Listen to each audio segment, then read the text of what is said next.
So we've done a 48 state ride several times. I think 6 times. You did it once by yourself. We've done a 50 state ride. We've done a Magoo ride. We've done a Four Corners ride. What else do we have? Arctic Circle, Pony Express twice now. So how do these rides come about? What's the process, or how do these things come to light? Just like we're doing right now, sitting around talking. The 48 states was, if I lead into, all right, I wanted to do 50, I couldn't do 50, I did 48. And that was going to be done. Truly, that was going to be the end of the ride. I had no desire to do it again at that point.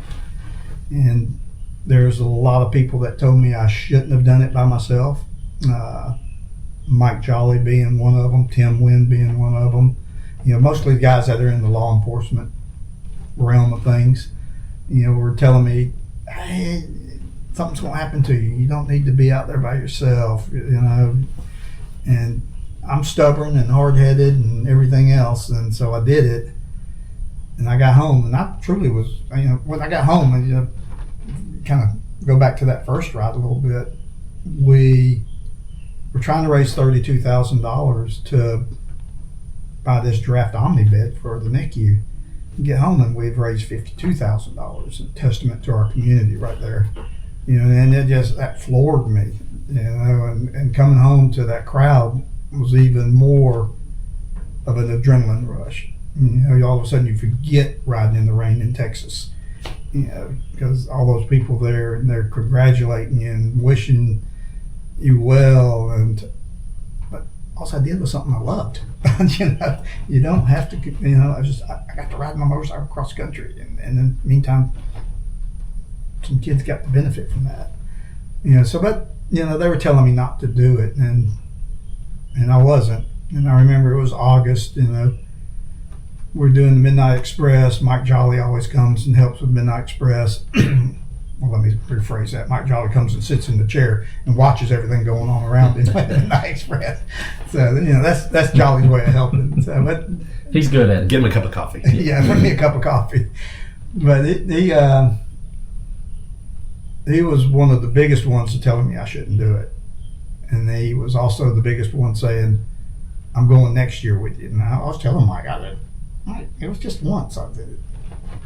This thing doesn't have legs. I don't even know if anybody else would be crazy enough to go. I definitely want to go. And I was arguing back and forth with him, and finally he put his, being the sheriff, he always carrying, puts his hand on his gun, and he said, I'm going with you next year, and you're going, and we're doing a ride. Yes, sir. I agree. We will do it. And that's how Ride 2 really, truly came about. And, I was a member of the Hog Group at that point, so I've talked to a couple people, about it, and then some of them said, well, I might like to participate in that. So, I know you're going to tell this story at some point, but I met you in the camera store, and you came on as the 11th rider that year. I think we were going to have 12. I think somebody had to back out. I think it was Rick. Yeah. Yeah, Rick had to back out. Yeah, Rick had to back out. So, and said, okay, I did the 1 year solo. I'm taking some guys, and we're going to do this second year. We'll do the same thing. We'll do the lower 48. It was a little bit more planned. I think we had hotel rooms actually booked at that point. We had somewhat of a route. I don't think GPS was much better even on that second ride. It wasn't great. Yeah. There was a little Garmin GPSs that we had. So the weather wasn't great. No, it was not. That same place in Texas that I had trouble the first year, we had trouble the second year. And we went to the same hospital that I visited the first year, and they were waiting on us to get there. And I can remember Ralph Kingery coming into my room. He said, "This is crazy." He had a few other choice words in there besides crazy. Well, if you know Ralph Kingery, if he says something's crazy, it's pretty darn crazy. It was crazy. Yeah, it was crazy. And I told them, I don't know what it'll be like going with a group. I don't know what it'll be like weather-wise. I can tell you what I experienced, but they all wanted to do it. I said, okay. So we did it, and I think we were $92,000 when we got home that second year. I don't remember exactly, but that it was somewhere in there. Right, and I was like, wow, So as it progressed, other people wanted to do it, and I think we went like 4 years, and I was like, this has got to end. This is insane. We've done this 4 years now, So we set that $1 million goal. We're going to raise $1 million. We're done. That's it. Boom. Finished. We accomplished something that was just remarkable. We're going to raise $1 million for the hospital, and we're going to sit back and relax and tell stories about it. And it was like the greatest thing in the world, and which it was.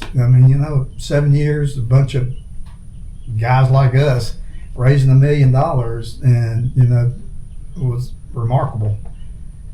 And I remember it was the final ride. I think there's the shirt out there still with it, and there's promotional pieces out there, the final ride. We have a patch as well that says the final ride. Yep. Yeah, we have a patch on our vest that, the final ride. In 7 years, raising $1 million. I was like, wow, that's a hell of an accomplishment all these guys did.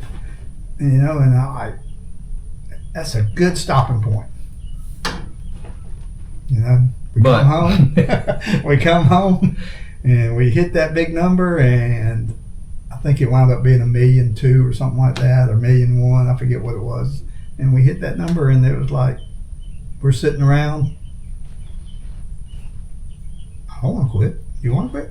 I don't want to quit. What are we going to do? Who are we even going to ride for? Because I felt, I made a big deal, or we all made a big deal about this was the final ride, and we were going to be done riding for the hospital. And I was uncomfortable going back to the media and the public and our community saying, oh, by the way, we're done. We're not done. We want to keep doing it, and we're going to keep raising money for the hospital. And I just wasn't comfortable with that. I felt like maybe we need to do it for somebody else. And we came up with a plan, and I think that year was actually the Methodist homes, that we were going to ride for the Methodist home, the Arabella home in particular. And that's a girls' ranch out in Waverly Hall that, they bring girls that have been abused and, give them a safe place to live. But we had a problem. Problem was, how do we get funds? Where are the funds going to go to? And I know we all kind of sat around and we decided to go talk to Betsy at the Community Foundation.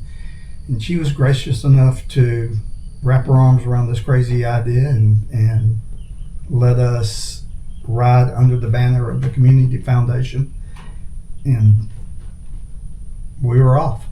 So for those of you counting, 7 years, and then we start planning. We plan? Well, maybe. So I know my experience was, where are you going next? What are you guys doing next? Oh, we're done. What? Well, we're done. Well, we're done. And then I would get this at the grocery store. I'd get it at church. I'd get it at the bank. I'd get it. Yeah. What are you going to do? We're done. And then we sat down and said, well, maybe we're not done, because everybody's asking us, where are you going next? Yeah. And so we did. And so I would say it was the community that said, no, keep going. We said, yeah, great idea. Yeah. So we do live in a great community. And we did hit the $1 million. And we've got all the stories, and we'll get into those later about, $1 at a time, and the person buying a t-shirt really funded all that stuff, and they really did. But we live in such a giving community, and that we couldn't do it without the corporate sponsorship. And right. we've got Aflac, we've got Synovus and TSYS right here in our own backyard. They've been very, very good to us. So those relationships, I don't know. I came on in year 4, so I missed the first 3, but they've been involved from the beginning, correct? Yeah, they've been involved from the beginning. I mean, the first year I had one sponsor, neonatology, and Dr. David Levine. The rest of it was small. Oh, Circle K. Circle K was part of it as well at that time. And so, and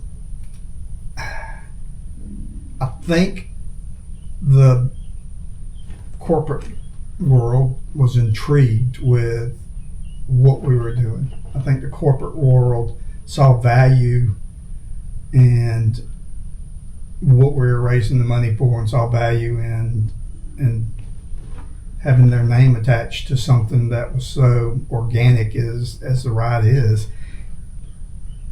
I think that the corporate world respected that, and this is one of the things I'm most proud of, is we don't take any contributions to offset our cost. 100% of what we bring in goes to fund our charity at that particular time, and every one of the guys ponies up their own money to do this trip. That's huge. You're taking 21 days to be away from home, from work, plus you're spending your own money to do the trip. Now, there's people I tell that to, and that are interested in going on the ride, and they like, well, you mean I can't get somebody to sponsor my gas, or I can't get somebody to sponsor my hotels? And whatever you raise on the name and the behalf of the Miracle Ride has to go into the fund, and that cuts some people out, which I get it. I mean, some of the young guys that we have, that's a big undertaking to take time off work and then spend $5,000 of your own money to go do this trip. So I think our corporate sponsors look at that, and I feel like they feel like, we know we're putting our money, and it's going to where we're saying we're putting our money. And that's, to me, that's important when you're telling somebody you're doing something, that they're seeing firsthand that you are putting that money back into our community. Granger. Right. You named a couple of the local, but Granger was a huge sponsor. I mean, it's they see the value in it. We try to, make sure that we represent we want to represent our community well. 2, we want to represent our sponsors extremely well.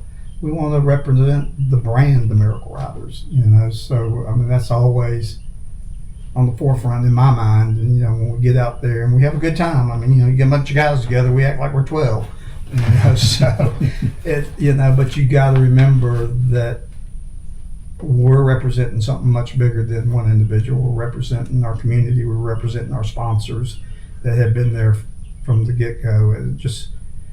It's amazing that they believe and still trust and willing to share their name with us so we can go out and do what we do. And they're just remarkable sponsors.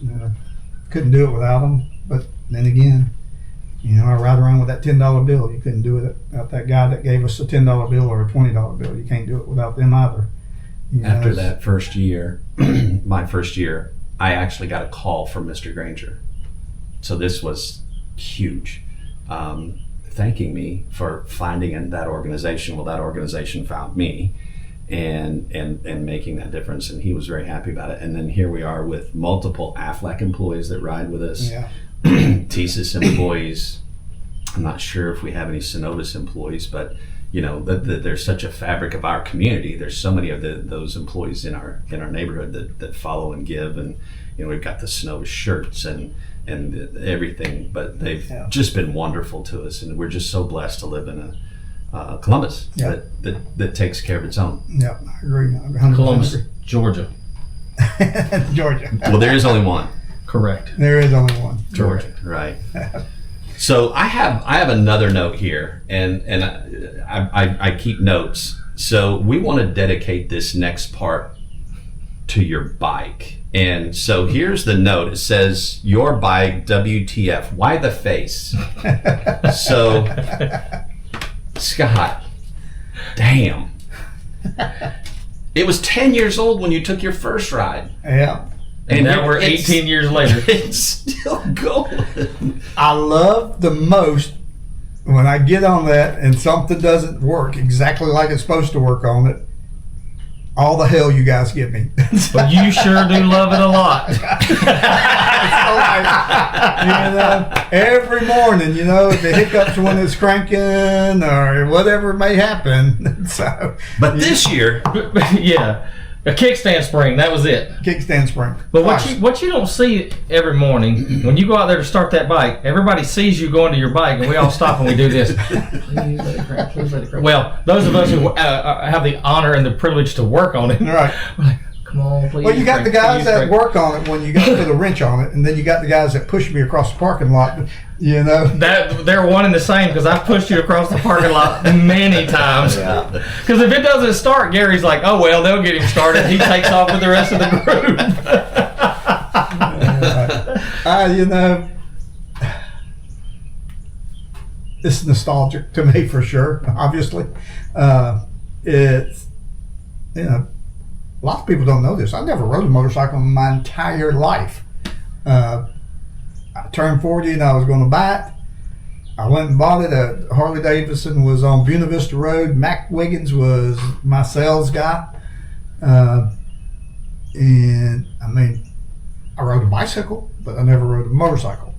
He said, well, why don't you just ride it around in the parking lot? And that Harley dealership at Buena Vista Road, the parking lot ain't much bigger than this barn. Yeah. Yeah, so I just rode in circles. And then I noticed the gas gauge was really low. That's been an ongoing thing since you bought it. Ain't got no gas in it. I don't even know how to put gas in it. So I asked Mac. I said, Mac, could you take it up to that station? Here's some money and put gas in this for me so I can keep riding around the parking lot. And then I went the other direction. And one direction is harder than the other direction when you're going in a circle. But but he took it up there, and then I thought, well, I got to get it home. I guess good time as any. Here we go. Got on it and got home and my first experience of ever being on a motorcycle. Jim called me one morning. He said, "You want to go get breakfast up in Pine Mountain, that Callaway up there?" I said, "Yeah, I'd love that." Said, "You want to ride on the motorcycle?" Well, okay. So I rode, bitch. Oh, This might be it. nah. Nope. And we rode up to Pine Mountain, had breakfast. God, I can remember it. I mean, we talked about it earlier, the smells, how the air changes when you dip down in the valleys, all that stuff. I was like, any true motorcyclist that rode by and saw me riding on the back, because I was grinning from ear to ear, they probably went, what the hell is he doing? There were two dudes riding on a motorcycle and one in the back there grinning from ear to ear. I was like, What, did you have long hair back then? no, didn't have long hair back Okay, then. so I was going to say they could have thought it was. No, we could have thought, but so we had breakfast and came back. I drove my truck. Yeah, same truck that I drove my truck over there. That's a whole nother episode. 99 was a good year for barbecue. Yeah. That's all I got to say. New truck and a new motorcycle. Yeah, so I had over at his house, and he's got a long driveway, kind of like my driveway coming back in here. He said, "You want to drive it?" I'm like, I don't know how, but yeah. What kind of bike did he have? He had a wide glide. Okay. Yeah, he had a wide glide. So he was brave. He said, "Well, take it and drive it up the driveway." I went about 10 feet, and I froze up. I didn't know what to do. I was like, I knew how to operate a clutch. I knew all that stuff, but it just, I was uncomfortable. One, it was his bike, so he'd probably fire me if I dropped this thing. So, but I was hooked. I was hooked. I started looking at them, and I got to have one. And I went and saw Archie and bought it at Archie's, and it's sentimental because that's the first bike I ever owned, first bike I ever bought, and that's what I learned to ride on. And that thing's been across the country numerous times. That bike has raised over $2 million. Yeah. Three. See? That's over 2. It's almost as many miles as the bike has. No, it's part of me. It's just part of me, and I'll ride it till the frame breaks. If the motor goes, Is that all it takes? I got a sawzall. I'm sorry, Scott. If y'all, Hold on. I'm going to call Maxwell real quick. if y'all see my bike in two pieces, and you go talk to these two guys. So, but one, people look at it and go, "How do you ride across country on that thing?" I hear that all the time. Yeah, but our seats are different than his. Well, yeah, but it's just like if someone knows motorcycles and they know what a Dyna Wide Glide is, and they know the age of Scott's bike, which most people who follow the ride a lot and who ride, they do, and they're like, I just do not see how he does that on that kind of bike. And I think that's got something to do with it too, with you. I think it does. I think, but it fits you. It's you. But look at it even bigger. If you look at it even bigger, it is something people can talk about, and they're talking about the ride, and they say he's still on that damn old bike. True. You know, so it's a conversation piece. It's kind of like when we walk in somewhere and we have our dusters on. It's a conversation piece, and people want to know why and what you're doing. You come across somebody that's is a motorcycle rider, and they like, wow, you're doing this on this bike? You know, so they go to, I saw these idiots coming from Georgia, and we're way up here in Washington State, and this one dude, he's on a 1999 Wide Glide doing this trip. With 200 and something thousand miles on it, you know, and so it's, this whole thing wasn't even supposed to happen. You know, that bike probably shouldn't be going on this many trips. It probably shouldn't have that many miles on it. It probably should not have gone across the country 18 different times. You know, so it's something they look at and they like, you're insane. But we all are. You know? To some extent. But now Rochelle likes it too. So she's been on the back of ours, and she's been on the back of the big dressers, but I think she is way more comfortable on yours. Yeah. You know, it fits me. Yeah. Like a glove. Yeah, it fits me. Literally. Yeah. It totally fits me. So it's I don't know. It is me. You know, it's. I agree. You know, if I get a new motorcycle and people see me on it, they're going, what? Maybe that'll start a new chapter of conversation. Yeah, maybe. And a new.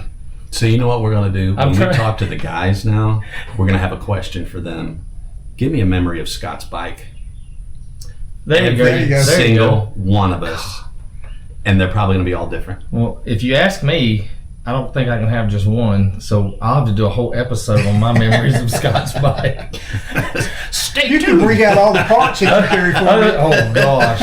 I don't even get to carry underwear and socks because I carry the parts for your bike. But other than Maxwell, I think me and Doug and Gary have worked on his bike more than any other people, you know, around. But I do consider it an honor and a privilege to be able to work on your bike, even though I do give you hell for it all the time. But you know, it definitely, it is its own persona, for sure. Yeah. And when the time comes when that bike is retired, because it'll have to be retired one day. It will. I hope we find a suitable place for it, because that bike does not need to sit in a barn, this barn, somewhere. It needs to be put on display somewhere. And I mean, I'm thinking big. The Barber Museum, I don't know if they take in personal bikes or anything like that. The hospital, somewhere that bike needs what? Clockwork. Well, maybe. That bike needs to be displayed and the story told. It needs to be around here somewhere. I agree, and just stay here local somewhere, and you know, that would be a fitting retirement for your bike when the time comes. You know, speaking of retirement, I mean, you know, the life of the ride. I mean, I definitely see it beyond me. You know, when I retire from it, hopefully that bike will retire at the same time I do. You know, that would be, you know, we talk about maybe one day somebody that we helped in the NICU or something rides with us, and they get to see the West Coast and they get to see the sunset, and it's all because of the efforts of all these guys, you know. But I don't, you know, it was going to be a one and done ride. Obviously it's not. obviously we all have collectively created something that is very unique, and I just see it carrying on. I see somebody, when we're all sitting in the rocking chair on the porch or sitting downtown, you know, in our wheelchairs or whatever we may be able to sit in, that the Miracle Ride comes in and they're out there doing what we've done. Well, we're 18 years in now, so Yeah. it's very possible we're coming up on a point in time where a child that was born and had our services or you know, Right. bed that we purchased, funds that we donated, that they were able to partake in. It's coming to that point where Yeah, it's it a is. possibility to happen. Yeah, it is. And then, you know, and I, when it started, I never would have even thought that would even be the case. But, you know, it's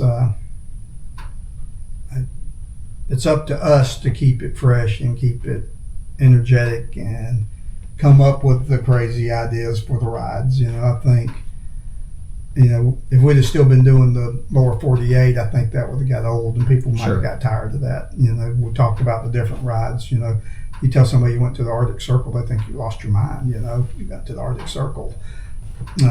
Visiting all the Columbuses. I mean, you know, that was a very unique thing. I would never had a clue there were that many Columbuses in the U.S. The Magoo ride. I mean, that was, you know, Interesting. it was interesting to say the least. You know what that taught me? I don't want to be in the front. Yeah. I knew that already, but I really knew it after that ride. Oh. Because the day I got to lead, I'm like, I gotta do the route. Well, first of all, I had to figure out where we were going. Yeah. I had to do the route. I had to find lunch, and then I had to make sure everybody was good behind me. And I'm like, would much rather watch everybody in front of me than behind me, because that's where I'm comfortable, in the back.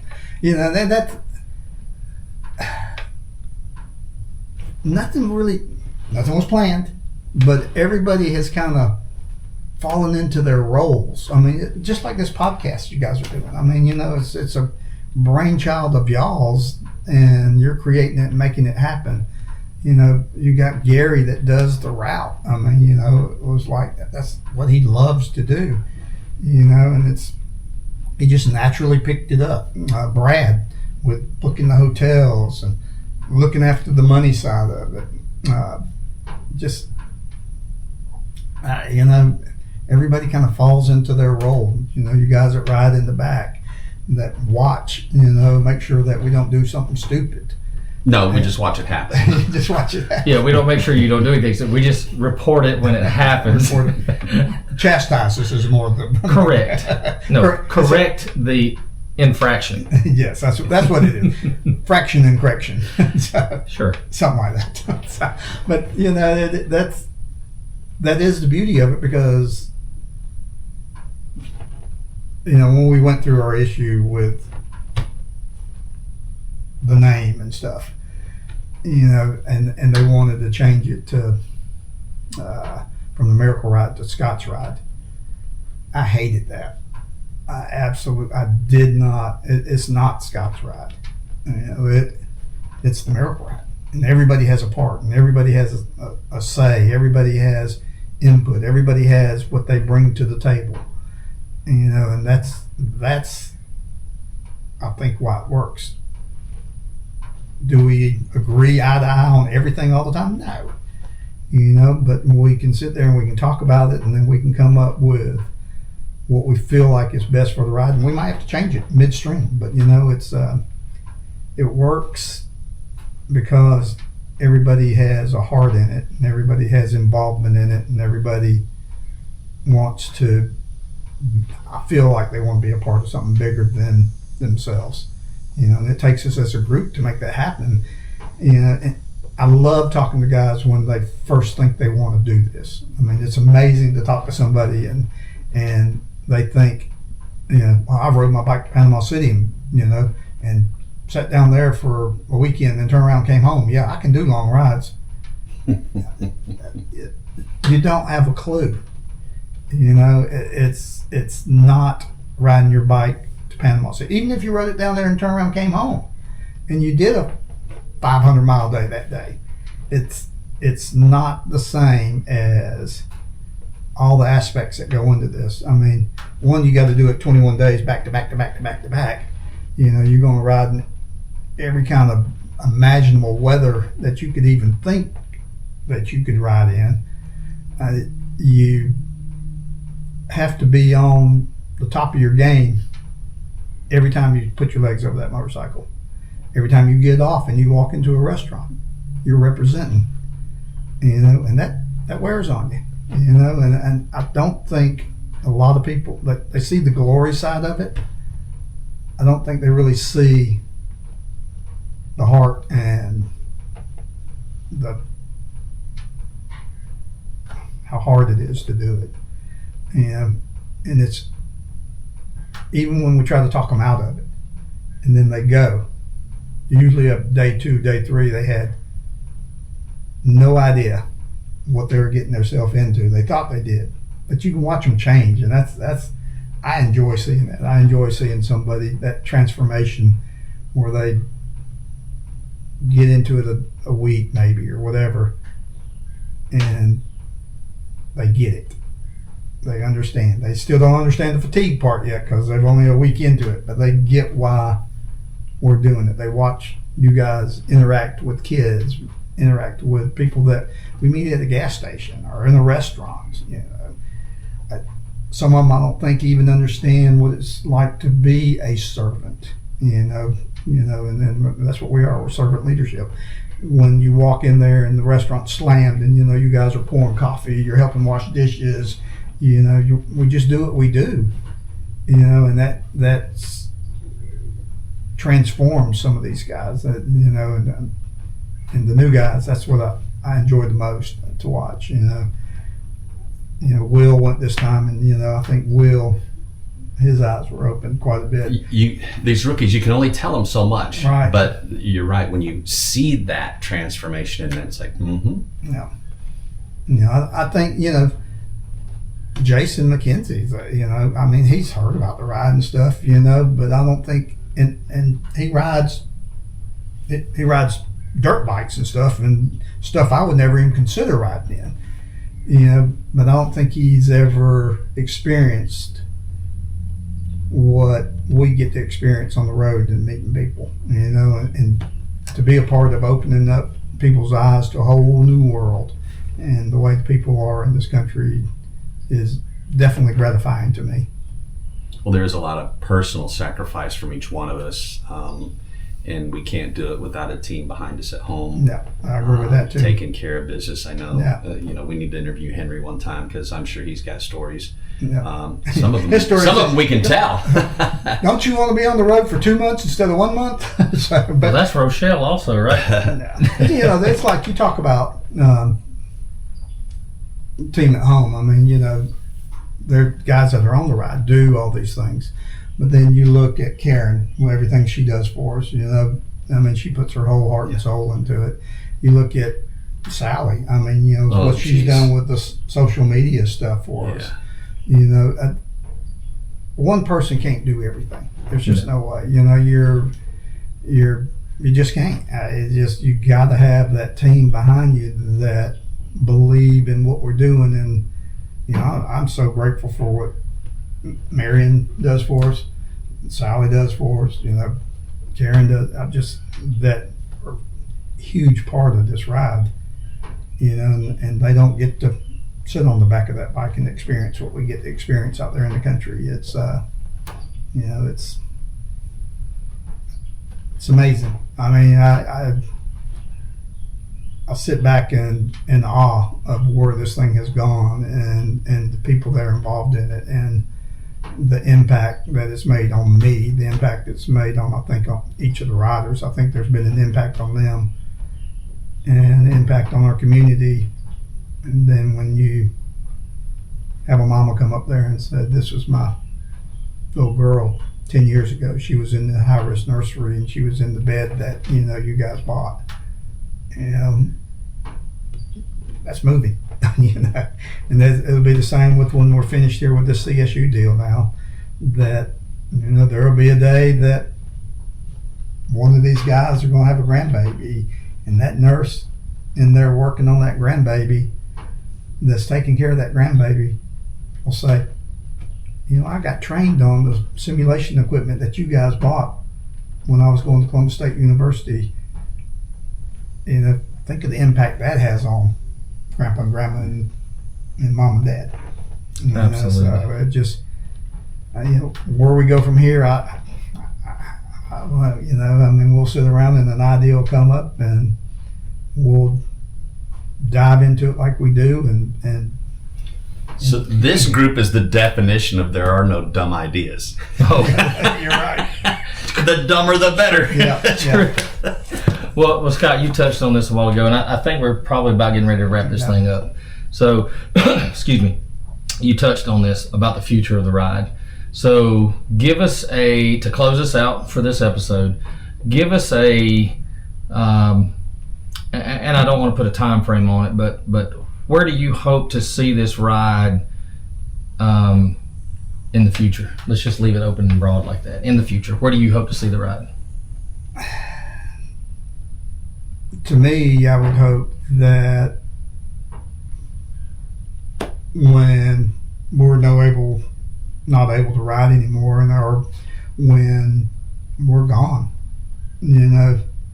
that a group of guys will come in on Broadway, be a few thousand people out there, and they're raising money for our kids in our community, and it's all because of something that we started.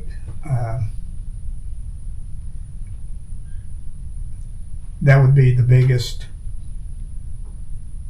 feather. The money's important, but for it to keep going, tell that story. Tell the story about how great America is. Tell the story about how good our community is. Tell the story about looking after the youngest kids that we can look after and making a difference.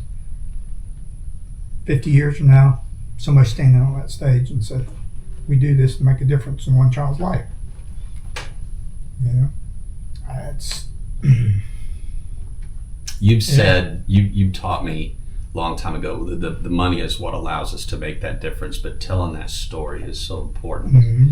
And I think we all tell it a little bit differently, but we all tell it. Yeah. And again, that's what this podcast is all about, is helping to tell that story. And so this is a really big component. This is in the digital age of making a difference, right, and trying to share those stories and help everybody understand there's a lot more to this thing than we'll see on the 1st of May and we'll see on the 22nd of May. Yeah. There's so much in between. That's our life right now. I mean, it really is. I mean, it's not consuming it, but it is part of what we do and who we are.